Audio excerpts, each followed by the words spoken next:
حضرت امیر المومنین مولائے کائنات مولا علی شیر خدا کرم اللہ تعالی وجہ الکریم سے روایت ہے، اللہ عز و جل نے جنت میں ایک درخت پیدا فرمایا ہے جس کا پھل سیب سے بڑا، انار سے چھوٹا، مکھن سے نرم اور شہد سے بھی میٹھا اور مشک سے زیادہ خوشبودار ہے۔ ذرا غور کیجئے کیسی زبردست ڈیفینیشن ہے، یعنی ہر پہلو جو ہے وہ سب سے زیادہ بریلینٹ اور خوبصورت ہے۔ سائز جو ہے سیب سے بڑا ہے، انار سے چھوٹا ہے، مٹھاس شہد سے زیادہ ہے، نرمی میں مکھن سے زیادہ نرم ہے، اور مولا علی کرم اللہ تعالی وجہ الکریم فرماتے ہیں کہ خوشبو مشک سے بھی زیادہ اچھی ہے۔ اس درخت کی شاخیں تر موتیوں کی ہیں، تنے سونے کے ہیں اور پتے زبرجد کے ہیں، اور آپ فرماتے ہیں اس درخت کا پھل صرف وہی کھا سکے گا جو جناب محمد مصطفیٰ صلی اللہ تعالی علیہ وسلم پر کثرت سے درود پاک پڑھے گا۔ سبحان اللہ، جنت کی نعمتیں ہیں اس کے لیے جو درود پاک اپنی زندگی میں شامل کرتے ہیں۔ کاش میں اور آپ فضول باتوں سے بچ کر زیادہ سے زیادہ درود پاک پڑھنے والے بن جائیں۔ اگر آپ پریشان ہیں، آپ کسی مشکل میں ہیں، اگر آپ بیماری میں ہیں، قرضے میں ہیں، کلیمٹی اور پرابلم میں ہیں، پلیز درود پاک کو اپنی زندگی میں انوالو کیجئے۔ نبی پاک صلی اللہ تعالی علیہ وسلم کی ایک حدیث سناتا ہوں، میرے آقا فرماتے ہیں جو شخص مصیبتوں اور پریشانیوں میں ہو اسے چاہیے کہ مجھ پر کثرت سے درود پڑھے، کہ درود پاک پریشانیوں کو لے جاتا ہے، مصیبتوں کو لے جاتا ہے۔ درود پاک پریشانیوں اور مصیبتوں کو مٹانے والا وظیفہ ہے۔ شاعر لکھتے ہیں نا، ہر درد کی دوا ہے صلی علی محمد، تعویذ ہر بلا ہے صلی علی محمد۔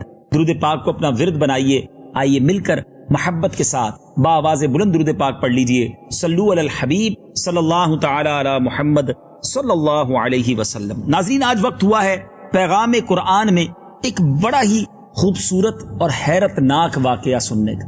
آج ہمیں سننا ہے حضرت عیسیٰ علیہ الصلوۃ والسلام کے 4 معجزات کو، بڑے حیرت انگیز معجزات ہیں، اور قرآن مجید فرقان حمید میں اللہ تبارک و تعالیٰ نے سورہ آل عمران میں اس کا ذکر کس طرح کیا ہے۔ آئیے پہلے تیسرے پارے سورہ آل عمران کی آیت نمبر 49 کی تلاوت سنتے ہیں، اس کا ترجمہ سنتے ہیں، اور پھر مفسرین کرام نے یہ معجزات کس پیارے انداز میں ذکر کیے ہیں وہ سنتے ہیں۔ صلو علی الحبیب صلی اللہ تعالی علی محمد صلی اللہ علیہ وسلم۔ وَرَسُولًا إِلَى بَنِي إِسْرَائِيلَ أَنِّي قَدْ جِئْتُكُمْ بِآيَةٍ مِّن رَّبِّكُمْ أَنِّي قَدْ جِئْتُكُمْ بِآيَةٍ مِّن رَّبِّكُمْ أَنِّي أَخْلُقُ لَكُم مِّنَ الطِّينِ كَهَيْئَةِ الطَّيْرِ فَأَنفُخُ فِيهِ فَيَكُونُ طَيْرًا بِإِذْنِ اللَّهِ وَأُبْرِئُ الْأَكْمَهَ وَالْأَبْرَصَ وَأُحْيِي الْمَوْتَى بِإِذْنِ اللَّهِ وَأُنَبِّئُكُم بِمَا تَأْكُلُونَ وَمَا تَدَّخِرُونَ فِي بُيُوتِكُمْ إِنَّ فِي ذَلِكَ لَآيَةً لَكُمْ إِن كُنتُم مُّؤْمِنِينَ۔ اور رسول ہوگا بنی اسرائیل کی طرف یہ فرماتا ہوا کہ میں تمہارے پاس ایک نشانی لایا ہوں تمہارے رب کی طرف سے، کہ میں تمہارے لیے مٹی سے پرند کی سی مورت بناتا ہوں، پھر اس میں پھونک مارتا ہوں تو وہ فوراً پرند ہو جاتی ہے اللہ کے حکم سے، اور میں شفا دیتا ہوں مادرزاد اندھے اور سفید یعنی سفید داغ والے کو، اور میں مردے جلاتا یعنی زندہ کرتا ہوں اللہ کے حکم سے، اور تمہیں بتاتا ہوں جو تم کھاتے اور جو اپنے گھروں میں جمع کر رکھتے ہو، بے شک ان باتوں میں تمہارے لیے بڑی نشانی ہے اگر تم ایمان رکھتے ہو۔ جی ناظرین، قرآن پاک کی تلاوت بھی سنی، ترجمہ بھی سن لیا۔ اب اس آیت میں اللہ تعالیٰ نے 4 معجزات کا ذکر کیا ہے، ذرا غور کیجئے گا۔ نمبر 1، مٹی کے پرند بنا کر ان میں پھونک مار کر ان کو اڑا دینا، یعنی مٹی کے پرندے بنانا اور اس پر دم کرتے تو وہ زندہ ہو کر اڑنے لگ جاتے۔ دوسرے کس معجزے کا ذکر ہے؟ مادرزاد اندھے یعنی بائی برتھ اگر کوئی بلائنڈ ہے، پیدائشی اندھا ہے، اور کوڑی کو شفا دینا۔ نمبر 3، مردوں کو زندہ کرنا، اور نمبر 4، جو کچھ کھایا اور جو کچھ گھروں میں چھپا کر رکھا اس کی خبر دینا۔ اب ذرا ان معجزات کی تفصیل سمجھتے ہیں، یعنی یہ چاروں معجزوں کا ذکر قرآن میں موجود ہے۔ نمبر 1، مٹی کے پرندے بنا کر اڑا دینا۔ جب بنی اسرائیل نے یہ معجزہ طلب کیا حضرت عیسیٰ علیہ السلام سے کہ مٹی کا پرندہ بنائیں اور اسے اڑا کر دکھائیں، حضرت عیسیٰ علیہ السلام نے مٹی سے چمگادڑ بنا کر اڑا دیا۔ حضرت عیسیٰ علیہ السلام نے پرندوں میں سے چمگادڑ کو کیوں پسند کیا، اس کو کیوں سلیکٹ کیا؟ کیونکہ یہ ون آف دا امیزنگ پرندہ ہے، اس کے اندر اتنی اللہ کی قدرت کے شاہکار ہیں، اس کے اندر اتنی ساری یوں سمجھے کہ اس کی ڈسکرپشنز ہیں کہ لوگ حیران ہو جاتے ہیں۔ ذرا غور کیجئے، اس کے دانت بھی ہوتے ہیں، یہ انسان کی طرح ہنستا بھی ہے، یہ جانوروں کی طرح بچہ جنتا ہے، پیریڈز بھی اس کو آتے ہیں، یعنی اس کے اندر کتنی ساری چیزیں ہیں۔ یہ بغیر پروں کے اپنے بازوؤں سے اڑتا ہے۔ اور ذرا غور کیجئے کہ روایت یہ ہے کہ جب بنی اسرائیل دیکھتے رہے کہ چمگادڑ اڑتے رہتے ہیں اور اگر ان کی نظروں سے اوجھل ہو جاتے ہیں حضرت عیسیٰ علیہ السلام کی، تو گر کر مر جاتے ہیں۔ تو یہ اس لیے ہوتا تھا کہ اللہ کے بنائے ہوئے اور بندے کے بنائے ہوئے پرندوں میں امتیاز اور فرق باقی رہے۔ امید ہے کہ بہت سارے مسکنسیپشن آج کے اس پروگرام میں کلیئر ہوں گے۔ دوسرے معجزے کی طرف چلتے ہیں، اور وہ کیا تھا؟ مادرزاد یعنی پیدائشی اندھوں کو شفا دینا، آنکھ والا بنا دینا۔ روایت ہے کہ ایک دن میں حضرت عیسیٰ علیہ السلام نے، تفسیر جمل میں ہے، 50 اندھوں اور کوڑیوں کو آپ کی دعا سے اس شرط پر شفا حاصل ہوئی کہ وہ ایمان لائیں گے۔ اللہ نے آپ کو وہ معجزہ عطا کیا تھا کہ جو پیدائشی اندھے ہوتے تھے، حضرت عیسیٰ علیہ السلام انہیں دم کرتے یا جن کے جسم پر کوڑ کا مرض ہوتا تھا، اس زمانے میں کوڑ کا مرض کا شفا جو ہے علاج دریافت نہ ہوا تھا، مگر حضرت عیسیٰ علیہ السلام دم کرتے، اللہ انہیں شفا عطا فرما دیتا۔ تیسرا معجزہ کیا تھا ناظرین؟ مردوں کو زندہ کرنا۔ اور علماء نے، مفسرین کرام نے تفسیر قرآن میں لکھا کہ حضرت عیسیٰ علیہ السلام نے 4 مردوں کو زندہ کیا۔ نمبر 1 آزر اپنے دوست کو، نمبر 2 ایک بڑھیا کے لڑکے کو، نمبر 3 ایک عشر وصول کرنے والی لڑکی کو، اور نمبر 4 حضرت سام بن نوح علیہ السلام کو۔ اب ذرا ان چاروں کے احوال بھی سن لیجئے۔ آزر کون تھا؟ یہ حضرت عیسیٰ علیہ السلام کے ایک مخلص دوست تھے۔ جب ان کا انتقال ہونے لگا تو ان کی بہن نے آپ کے پاس قاصد بھیجا کہ آپ کا دوست کا انتقال ہو رہا ہے۔ اس وقت آپ اپنے اس دوست سے 3 دن کی دوری کی مسافت پر تھے، یعنی 3 دن کا ٹریول تھا۔ آزر کے انتقال اور دفن کے بعد حضرت عیسیٰ علیہ السلام وہاں پہنچے اور آزر کی قبر کے پاس تشریف لے گئے اور آزر کو پکارا تو وہ زندہ ہو کر اپنی قبر سے باہر نکل آئے، برسوں زندہ رہے اور صاحب اولاد بھی ہوئے۔ ناظرین، یہ واقعہ قرآن کی تفسیروں میں موجود ہے۔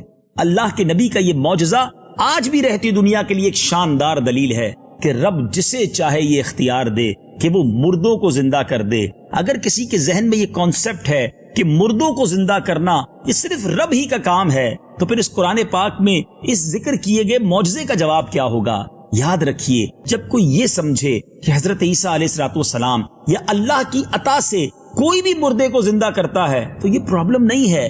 شرک یہ ہے، گڑبڑ یہ ہے کہ کوئی یہ سمجھے کہ اللہ کی عطا سے نہیں، اللہ کی طرف سے دی گئی اتھارٹی کی طرف سے نہیں، اپنی طرف سے کوئی مردوں کو زندہ کر سکتا ہے، تو جناب یہ غلط کانسیپٹ ہے۔ تو حضرت عیسیٰ علیہ السلام نے جتنے بھی مردوں کو زندہ کیا، جتنے لوگوں کو بھی شفا دی، وہ خود سے نہ دی، اللہ کی عطا سے دی، بِإِذْنِ اللہ، اللہ کے اذن سے دی۔ تو آج رہتی دنیا کا، ساری دنیا کے عاشقان رسول کا عقیدہ یہی ہے کہ اگر آج بھی اللہ کے کسی نبی کی طرف سے، اللہ کے کسی برگزیدہ بندے کی طرف سے کسی کو کوئی مدد مل جاتی ہے، کسی کو کوئی معاونت مل جاتی ہے، اس کا کوئی کام بن جاتا ہے، کوئی بزرگ، کوئی ولی، کوئی صحابی، کوئی نبی اپنی طرف سے کسی کو کچھ نہیں دے سکتا۔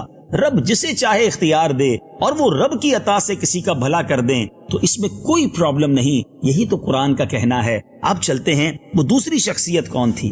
بڑھیا کا بیٹا۔ یہ بیٹا مر گیا تھا اور لوگ اس کا جنازہ اٹھا کر اس کو دفن کرنے کے لیے جا رہے تھے۔ ناگہاں حضرت عیسیٰ علیہ السلام کا وہاں سے گزر ہوا تو وہ آپ کی دعا سے زندہ ہو کر جنازے سے اٹھ بیٹھا، کپڑے پہن کر اپنے جنازے کی چارپائی اٹھائے ہوئے اپنے گھر آیا، مدتوں زندہ رہا اور اس کی بھی اولاد ہوئی۔ تیسرا کس کو زندہ کیا تھا؟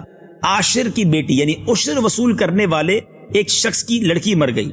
اس کی موت کے ایک دن بعد حضرت عیسیٰ علیہ السلام کی دعا سے وہ زندہ ہو گئی، بہت دنوں تک زندہ رہی، اس کے یہاں بھی اولاد پیدا ہوئی۔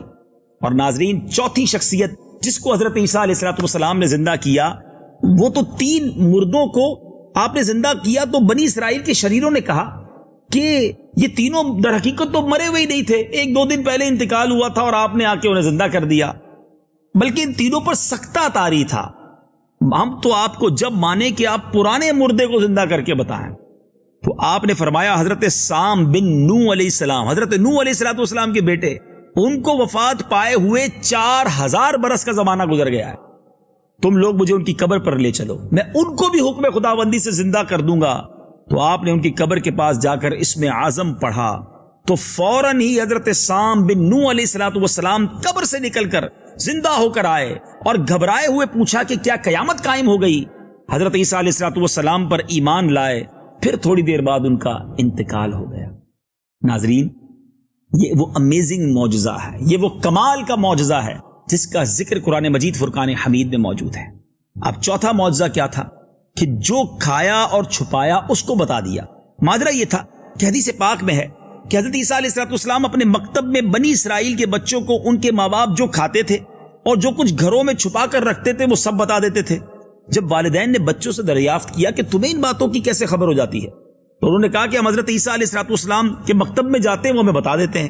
یہ سن کر ماں باپ نے بچوں کو مکتب جانے سے روک دیا اور کہا کہ حضرت عیسیٰ علیہ السلام جادوگر ہیں۔ جب حضرت عیسیٰ علیہ السلام بچوں کی تلاش میں بستی کے اندر داخل ہوئے تو بنی اسرائیل نے اپنے بچوں کو ایک مکان کے اندر چھپا دیا کہ بچے یہاں نہیں ہیں۔ آپ نے پوچھا کہ گھر میں کون ہیں؟ تو ان شریروں نے کہہ دیا، جھوٹ کہا کہ یہ تو معاذ اللہ بندر اور سور ہیں۔ اللہ اکبر۔ تو آپ نے فرمایا اچھا پھر تو یہ سور ہی ہوں گے۔ اور لوگوں نے جب بعد میں مکان کا دروازہ کھولا تو وہ سارے کے سارے چہرے مسخ سور بن چکے تھے۔ اس بات کا بنی اسرائیل میں بڑا چرچا ہو گیا۔ بنی اسرائیل نے غیظ و غضب میں بھر کر آپ کو معاذ اللہ قتل کرنے کا منصوبہ بنا لیا۔ یہ دیکھ کر حضرت عیسیٰ علیہ السلام اپنی والدہ حضرت مریم رضی اللہ تعالیٰ کو لے کر مصر کی طرف ہجرت کر گئے۔ اس طرح آپ شریروں کے شر سے محفوظ رہے۔ اس کے بعد حضرت عیسیٰ علیہ السلام کے ساتھ کیا ہوا وہ میں عرض کرتا ہوں ناظرین، مگر پہلے ان 4 معجزات کی بات ہو جائے۔ پتہ کیا چلا؟ اللہ جس کو چاہے جیسے چاہے نواز دے۔ جب حضرت عیسیٰ علیہ السلام کے پاس یہ معجزات تھے کہ آپ دم کر کے مادرزاد اندھے کو شفا دے دیتے، کوڑی کا مرض دور ہو جاتا، آپ دعا کرتے تو مردہ زندہ ہو جاتا، آپ مٹی کے پرندے بنا کر دعا فرماتے تو وہ اڑنے لگ جاتا۔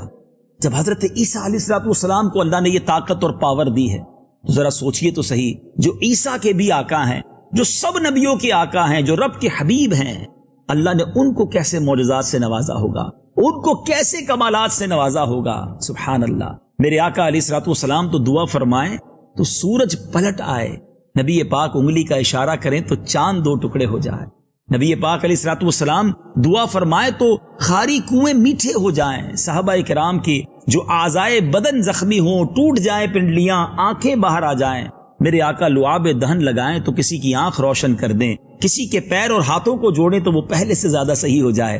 تو بڑی طویل فہرست ہے نبی پاک کے معجزات کی۔ تو سبحان اللہ، اللہ اپنے انبیاء کو، اپنے نیک بندوں کو برکتوں سے نوازتا ہے اور ہمیں اس پر الحمدللہ اعتقاد بھی ہے، یقین بھی ہے اور اس پر خوشی بھی ہونی چاہیے۔ مزید ایمان مضبوط ہوتا ہے کہ جب اللہ کے بندوں کو یہ کمالات حاصل ہیں تو میرے رب کی قدرت کا عالم کیا ہوگا۔ ان اللہ علی کل شیء قدیر۔ اب چلتے ناظرین حضرت عیسیٰ علیہ السلام کے ساتھ آگے کیا ہوا، آپ آسمانوں کی طرف کیسے اٹھائے گئے، یہ بھی اس خوبصورت واقعے کا ایک بڑا عجیب موڑ ہے۔ آئیے یہ بھی سنتے ہیں ناظرین۔ حضرت عیسیٰ علیہ السلام کی زندگی کے واقعات بڑے عجیب و غریب ہیں اور قرآن میں اس کا زبردست انداز سے ذکر ہے۔ حضرت عیسیٰ علیہ السلام نے جب یہودیوں کے سامنے اپنی نبوت کا اعلان فرمایا تو یہی یہودی تورات میں پڑھ چکے تھے کہ حضرت عیسیٰ علیہ السلام ان کے دین کو منسوخ کر دیں گے، اس لیے یہودی آپ کے دشمن ہو گئے۔ یہاں تک کہ جب حضرت عیسیٰ علیہ السلام نے یہ محسوس کر لیا کہ یہودی اپنے کفر پر اڑے رہیں گے اور وہ مجھے قتل کر دیں گے، تو ایک دن آپ نے لوگوں کو مخاطب کر کے فرمایا، من انصاری الی اللہ، یعنی کون میرے مددگار ہوتے ہیں اللہ کے دین کی طرف؟ تو 12 یا 19 حواریوں نے کہا، نحن انصار اللہ آمنا باللہ واشہد بأننا مسلمون، یعنی ہم خدا کے دین کے مددگار ہیں، ہم اللہ پر ایمان لائے اور آپ گواہ ہو جائیں کہ ہم مسلمان ہیں۔ باقی تمام یہودی اپنے کفر پر جمے رہے، یہاں تک کہ جوش عداوت میں ان لوگوں نے آپ کے قتل کا منصوبہ بنا لیا۔ ایک شخص کو یہودیوں نے جس کا نام تطیانوس تھا آپ کے مکان میں آپ کو قتل کرنے کے لیے بھیجا۔ اتنے میں اچانک اللہ تعالیٰ نے حضرت جبریل امین علیہ الصلوۃ والسلام کو ایک بدلی کے ساتھ، ایک بادل کے ٹکڑے کے ساتھ بھیجا، اور اس بدلی نے آپ کو آسمان پر اٹھا لیا۔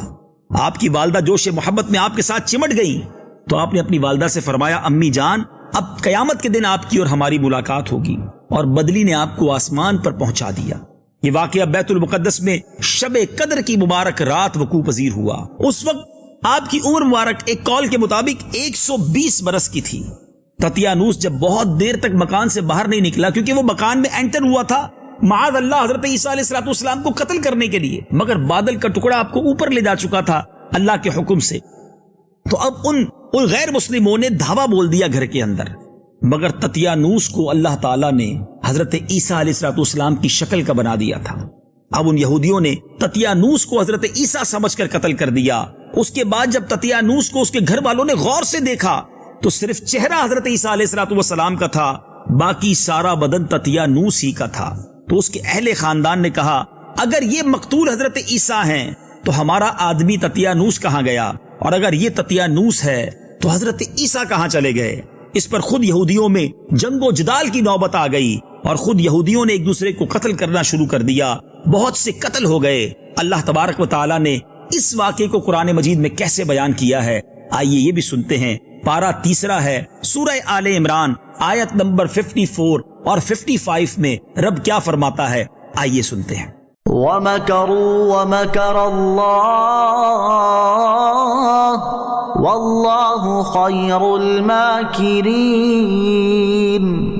إِذْ قَالَ اللَّهُ يَا عِيسَىٰ إِنِّي مُتَوَفِّيكَ وَرَافِعُكَ إِلَيَّ وَمُطَهِّرُكَ مِنَ الَّذِينَ كَفَرُوا وَجَاعِلُ الَّذِينَ اتَّبَعُوكَ فَوْقَ الَّذِينَ كَفَرُوا إِلَى يَوْمِ الْقِيَامَةِ ثم إلي مرجعكم فأحكم بينكم فيما كنتم فيه تختلفون۔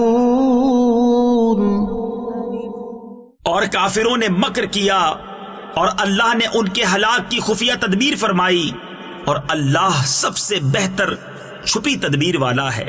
یاد کرو جب اللہ نے فرمایا، اے عیسیٰ میں تجھے پوری عمر تک پہنچاؤں گا اور تجھے اپنی طرف اٹھا لوں گا اور تجھے کافروں سے پاک کر دوں گا، اور تیرے پیرووں کو قیامت تک تیرے منکروں پر غلبہ دوں گا، پھر تم سب میری طرف پلٹ کر آؤ گے تو میں تم میں فیصلہ فرما دوں گا جس بات میں جھگڑتے ہو۔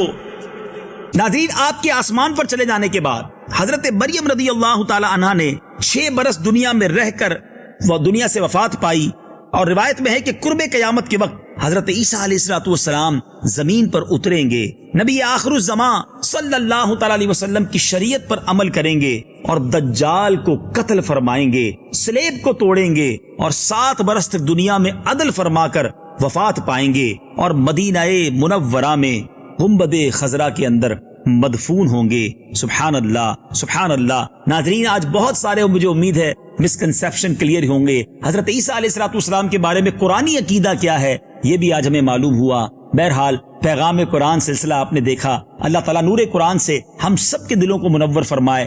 اب وقت ہوا ہے ایک بہت ہی خوبصورت سیگمنٹ کا، جس کا نام ہے تعارف قرآن۔ پیغام قرآن۔ ناظرین، اب وقت ہوا ہے ہمارے سیگمنٹ تعارف قرآن کا، اور سبحان اللہ آج جس سورت کا تعارف ہم نے حاصل کرنا ہے، میں نہیں سمجھتا کہ دنیا میں کوئی ایسا مسلمان ہو جو سورہ ملک کا جس نے نام نہ سنا ہو۔ کیا شاندار سورت ہے، اور اس کے فضائل بھی کیسے شاندار ہیں، آج سنتے جائیے اور ایمان تازہ کرتے جائیے۔ سورہ ملک کا مقام نزول کیا ہے؟ یہ سورہ ملک مکہ مکرمہ میں نازل ہوئی ہے۔ یاد رہے 29واں پارہ 29th پارہ آف قرآن اسٹارٹ ہی سورہ ملک سے ہوتا ہے، تبارک الذی بیدہ الملک، وہیں سے یہ پارہ شروع ہوتا ہے۔ رکوع اور آیات کی تعداد، اس سورت میں 2 رکوع اور 30 آیتیں ہیں۔ سورہ ملک کے اسماء اور ان کی وجہ تسمیہ، سورہ ملک کے نام کیا ہیں اور یہ نام رکھنے کی وجہ کیا ہے۔ اس سورت کے متعدد نام ہیں، جیسے کہ اس کی پہلی آیت میں ملک یعنی سلطنت اور بادشاہت کا ذکر ہے۔ اس مناسبت سے اسے سورہ ملک کہتے ہیں۔ اس کی پہلی آیت کے شروع میں لفظ تبارک ہے، اسی مناسبت سے اس کو سورہ تبارک بھی کہتے ہیں۔ یہ سورت عذاب قبر سے نجات دینے والی، عذاب سے بچانے والی اور عذاب کو روکنے والی ہے، اس لیے اس کو سورہ منجیہ، سورہ واقعہ اور سورہ مانعہ بھی کہتے ہیں۔ یہ سورت اپنے پڑھنے والے کے بارے میں جھگڑا کرے گی، اس لیے اسے سورہ مجادلہ بھی کہتے ہیں، اور یہ قیامت کے دن اپنے پڑھنے والے کی شفاعت کرے گی، اس لیے سورت کو سورہ شافعہ بھی کہتے ہیں۔ سورہ ملک کے فضائل، سبحان اللہ، بہت ساری حدیثیں سورہ ملک کے فضائل میں ملتی ہیں۔ حضرت عبداللہ ابن عباس رضی اللہ تعالیٰ عنہما فرماتے ہیں، رسول پاک علیہ الصلوۃ والسلام کی کسی صحابی نے ایک جگہ خیمہ نصب کیا۔ یاد رہے کہ ترمذی میں حدیث ہے کہ نبی پاک علیہ الصلوۃ والسلام کے ایک صحابی نے ایک جگہ خیمہ نصب کیا، وہاں پر ایک قبر تھی اور انہیں معلوم نہ تھا کہ یہاں قبر ہے۔ اچانک انہیں پتا چلا کہ یہ قبر ہے اور اس میں ایک آدمی سورہ ملک پڑھ رہا ہے، یہاں تک کہ اس نے سورہ ملک مکمل کر لی۔ وہ صحابی رضی اللہ تعالیٰ عنہ نبی پاک علیہ الصلوۃ والسلام کی بارگاہ میں حاضر ہوئے اور عرض کی، یا رسول اللہ صلی اللہ تعالیٰ علیہ وسلم، میں نے نادانستہ طور پر ایک قبر پر خیمہ لگا لیا تھا، اچانک مجھے معلوم ہوا کہ یہاں ایک قبر ہے اور ایک آدمی سورہ ملک پڑھ رہا ہے، یہاں تک کہ اس نے پوری سورت مکمل کر لی۔ سرور کائنات صلی اللہ تعالیٰ علیہ وسلم نے ارشاد فرمایا، یہ سورت عذاب قبر کو روکنے والی اور اس سے نجات دینے والی ہے۔ سبحان اللہ، سبحان اللہ۔ ایک اور حدیث پاک جو ابو داؤد شریف کی حدیث ہے، حضرت ابو ہریرہ رضی اللہ تعالیٰ سے روایت ہے کہ رسول اکرم صلی اللہ تعالیٰ علیہ وسلم نے ارشاد فرمایا، قرآن پاک میں 30 آیتوں کی ایک سورت ہے، وہ اپنے تلاوت کرنے والے کی شفاعت کرے گی یہاں تک کہ اسے بخش دیا جائے گا، اور وہ سورت تبارک الذی بیدہ الملک ہے۔ سبحان اللہ۔ ایک اور حدیث سنتے ہیں، کیا شاندار حدیث ہے۔ نبی پاک علیہ الصلوۃ والسلام کے صحابی حضرت عبداللہ ابن مسعود رضی اللہ تعالیٰ عنہ فرماتے ہیں، سورہ تبارک اپنے پڑھنے والے کی طرف سے جھگڑا کرے گی یہاں تک کہ اسے جنت میں داخل کر دے۔ سبحان اللہ، یعنی اللہ کی بارگاہ میں وہ ایسی التجا ہوگی اور اللہ تعالیٰ کی بارگاہ میں ایسی شفاعت کی صورت ہوگی کہ اس کی مغفرت ہو جائے گی۔ تو ناظرین، آج میں بھی نیت کر لوں اور آپ بھی نیت کر لیں کہ انشاءاللہ روزانہ پابندی کے ساتھ سورہ ملک کی تلاوت کریں اور یہ برکتیں حاصل کریں۔ آئیے سورہ ملک میں کن مضامین کا تذکرہ ہے؟ بہت سارے مضامین ہیں، چند عرض کیے دیتا ہوں۔ اس سورت کا مرکزی مضمون یہ ہے کہ اس میں اسلام کے بنیادی عقائد جیسے اللہ تعالیٰ کی وحدانیت، حضور پرنور علیہ الصلوۃ والسلام کی رسالت، قرآن کی حقانیت اور حشر و نشر اور قیامت کے دن اعمال کی جزا اور سزا کو انتہائی مؤثر انداز میں بیان کیا گیا ہے۔ اللہ تعالیٰ مجھے اور آپ کو اس سورت کی برکت عطا فرمائے، قرآن پاک کو ذوق اور شوق کے ساتھ پڑھنا نصیب فرمائے۔ اگلے پروگرام میں پھر آپ سے ملاقات ہوگی، ایک اور خوبصورت واقعہ، اس سے ملنے والا سبق اور پھر تعارف قرآن سیگمنٹ کے ساتھ حاضر ہوں گے۔ صلو علی الحبیب صلی اللہ تعالی علی محمد صلی اللہ علیہ وسلم۔